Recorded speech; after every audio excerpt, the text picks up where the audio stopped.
প্রিয় দর্শক, সবাই কেমন আছেন? আমি আপনাদেরকে আজকে দেখানোর চেষ্টা করছি আমাদের জাতীয় হাঁস সোনালী হাঁস পাট কীভাবে ধৌত করতেছে। প্রথমে প্রিয় দর্শক, কাটার পরে সেগুলা পানির মধ্যে এনে এইভাবে ভিজিয়ে রাখা হয়। ভেজানোর পরে এটা যখন পচে যায়, পচার পরে তখন এখান থেকে হাঁসগুলা এক সাইডে শোলা আলাদা হয়ে যায় আর এক সাইডে পাট বের হয়ে যায়। এখন প্রথমে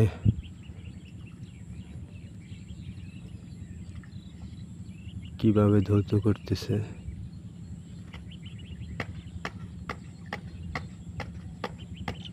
শোলাগুলো আলাদা করার জন্য প্রথমে পাটগুলা কীভাবে হাতুড়ি দিয়ে পেটানো হয়, মাঝখানে ভেঙে গোড়ার যে শোলা সেগুলা বের করা হয়।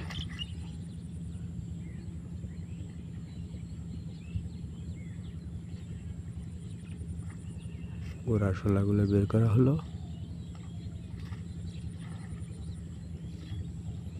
এখন দেখবেন আগায় যে শোলাগুলো আছে ওইগুলা বের করানো হচ্ছে। তারপর পাট এভাবে ধোয়ার পরে এগুলো আবার রোদে শুকানো হয়। শুকানোর পরেই আমাদের যে সোনালী হাঁস জাতীয় পাট, সেই পাট পাওয়া যায়। পাটের বাজার মূল্য বর্তমানে 4,000 টাকা মন। এবার পানি নাই দর্শক, এখানে প্রচুর পানি থাকে। দেখুন, পানির অভাবে অল্প পানির মধ্যে কতগুলা জাগ দেওয়া হয়েছে। আরও পাট এনে রাখা হয়েছে, এগুলো জাগ দেওয়া হবে, এগুলো ধুইলে। সকলকে ধন্যবাদ।